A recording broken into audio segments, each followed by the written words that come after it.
हम आपको सुन नहीं पा रहे हैं। हम आपको सुन नहीं पा रहे हैं। अमेरिका और ईरान के बीच संघर्ष विराम को मजबूत करने के लिए बातचीत जारी है। हालांकि कभी-कभी तनाव बढ़ जाता है। खाड़ी अरब देश खुद को एक निर्णायक मोड़ पर पाते हैं।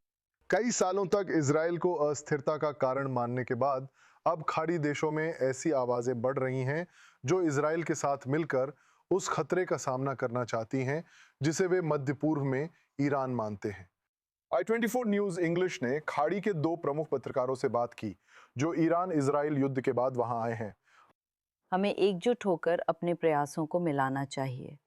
हमारा दुश्मन एक ही है और अब ये दुश्मन कोई सिद्धांत नहीं रह गया है। अब ये सिर्फ प्रॉक्सीज नहीं है।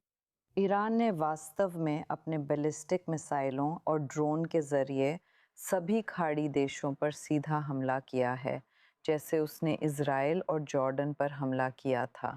तो मेरा मानना है कि इस क्षेत्र का भविष्य अलग अलग गठबंधनों और अलग अलग संबंधों के इर्द गिर्द घूमता है। मुझे लगता है कि इजराइल की इसमें अगले वर्षों में भूमिका होगी जब वो अब्राहम समझौते में शामिल देशों से जुड़ाव बढ़ाएगा।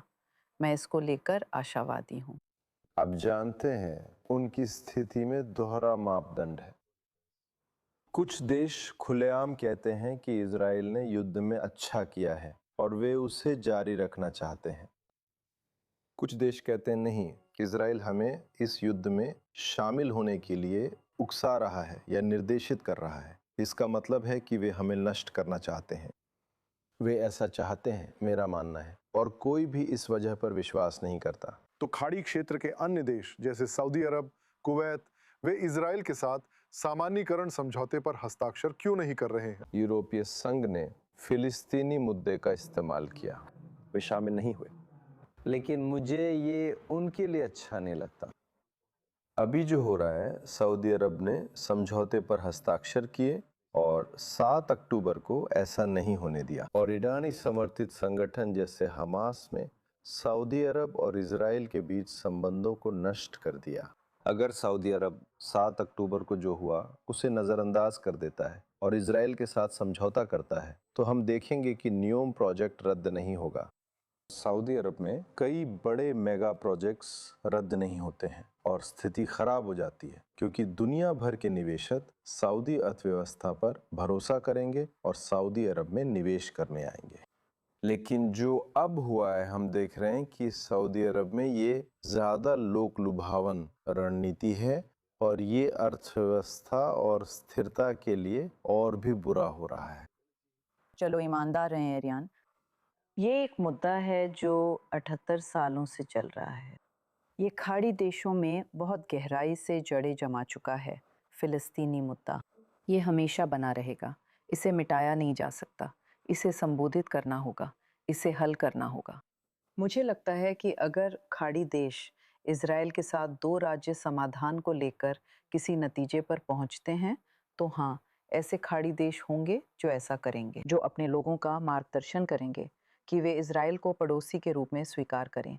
मुझे उम्मीद है ऐसा होगा। कतर के प्रधानमंत्री मोहम्मद बिन थानी ने इस हफ्ते की शुरुआत में कहा कि इजराइल अस्थिरता का मुख्य स्रोत है, भले ही उनके देश और बाकी सभी खाड़ी अरब देशों पर ईरान द्वारा बार-बार हमला किया गया हो। आप इस स्थिति को कैसे समझाते हैं? क्षेत्र में स्थिरता का मुख्य स्रोत और क्षेत्र की समस्याएं इजराइल नहीं है, बल्कि कट्टरता है, और वे देश जो उन कट्टरपंथियों और 7 अक्टूबर जैसी बर्बर घटनाओं का समर्थन करते हैं, वही समस्या का स्रोत है, खासकर ईरान।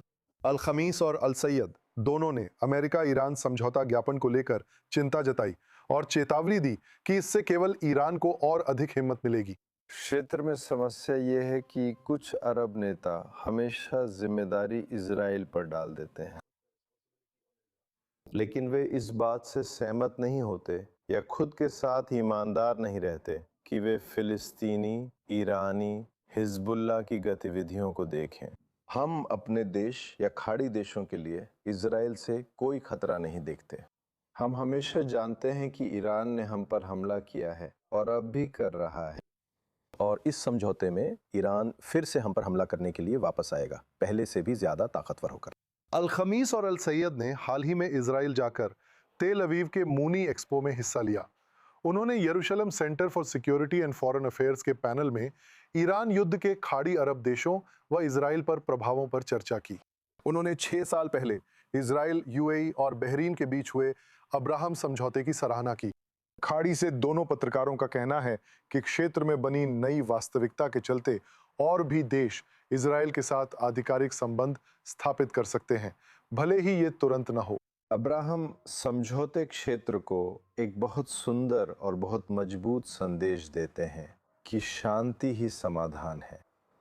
और क्षेत्र के जिन देशों ने ये समझौता किया है वे इजराइल के साथ संबंधों से तकनीक, अर्थव्यवस्था, राजनीति और सैन्य क्षेत्र में बहुत लाभ उठा रहे हैं। मैं इन संबंधों पर बहुत गर्व महसूस करती हूँ एरियल, जो इजराइल ने उन 2 देशों के साथ सामान्य किए हैं और अब भी बनाए हुए हैं। इनमें से एक मेरा अपना प्यारा देश बहरीन है और निश्चित रूप से संयुक्त अरब अमीरात भी है।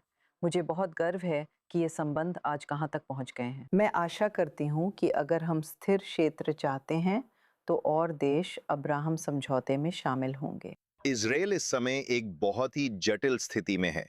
फिलहाल वो सच में अकेला खड़ा है, लेकिन उसके पास बहुत शांत, यहाँ तक कि शर्मिंदा समर्थक भी हैं। और वे समर्थक अरब दुनिया, खाड़ी देशों और उससे आगे भी मौजूद हैं।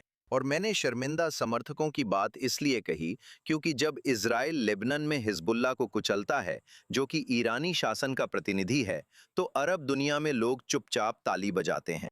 लेकिन साथ ही, जैसा कि अब्दुल अजीज अल खमीस ने कहा, वे सार्वजनिक रूप से सामने आकर जोर से तालियां नहीं बजाएंगे, क्योंकि मुस्लिम देशों को आपस में सार्वजनिक रूप से लड़ते और यहूदियों का समर्थन करते नहीं देखा जा सकता।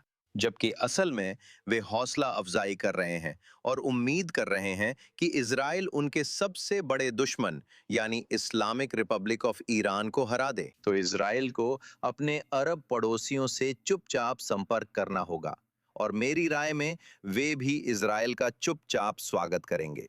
और इसलिए जब खाड़ी के अरब देश ईरान को खुश करने और इजराइल से दूरी बनाने की दशकों पुरानी नीति पर फिर से विचार कर रहे हैं, तो ये बहुत संभव है कि इजराइल खुद को उन देशों के साथ साझेदारी करते हुए पाए जिन्होंने अब तक यहूदी राष्ट्र से किसी भी तरह का संबंध बनाने से काफी हद तक परहेज किया था।